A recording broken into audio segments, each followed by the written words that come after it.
What up, traders? So today we're gonna have a look at gold. Just looking at gold from my perspective this morning that I came to my CPU.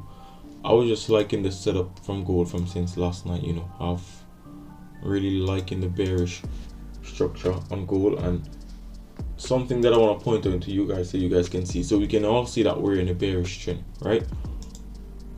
If you look at the previous rejection candlestick, you can see that we had a nice bearish engulf, pin bars, followed by bearish engulf, and now we have another bearish engulf closing on our daily time frame. So if you look at gold, you can see we have respecting this trend line again. So potentially we're gonna see price gave us a next leg even lower, possibly back to test 1600 per an ounce. You never know, but just some areas that I want to point out and highlight to you guys. So as we move lower on the lower time frame, so let's move back to say our 4-hourly time frame. So if you look at your 4-hourly time frame, what I do fancy is this area right there that gold is sat on right now. So we all see this area that gold sat on. You can see we have a trend line, a supported trend line that we can pull, where price can potentially move back to test.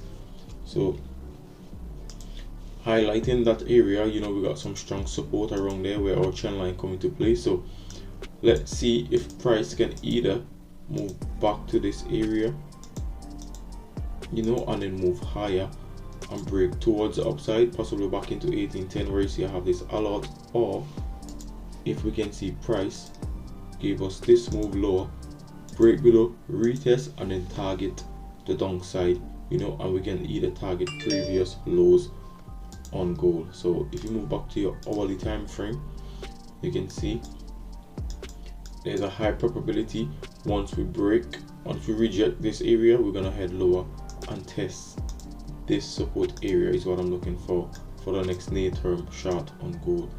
There's a possibility, a high probability chance that gold is going to move back into that supported area towards the downside. So that's just a quick update from me on gold, and also I want to touch base on USD JPY as well before I've moved on. So on USD JPY, I'm currently in the long-term buy right now. So yesterday I've caught a really good move on UJ, so I've managed to call this push towards the upside. But however, what I really do fancy about gold, I'll show you guys.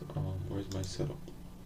Right, so you can see this is my setup on UJ for short opportunity. So I'm waiting for price to move back into that area and potentially reject my 50% Fibonacci. You can see we came close, but we haven't really touched, but then we reject this area. But however, I'll be using my lower time frame for my entry point. So I'll be looking for potentially break, retest, confirmation. So we already have this bullish trend towards the upside. So now that we have actually break out, change trend, broke towards the downside, I'll wait for a retest, and then a potentially rejection for price to actually go short. So that's just my views on UJ. Something similar like this I'll be looking for price to actually go short on the UJ. So keep an eye on USD JPY. I already took some buys from this supported area, but however, depends on how price react around this area. You can see we're just closing below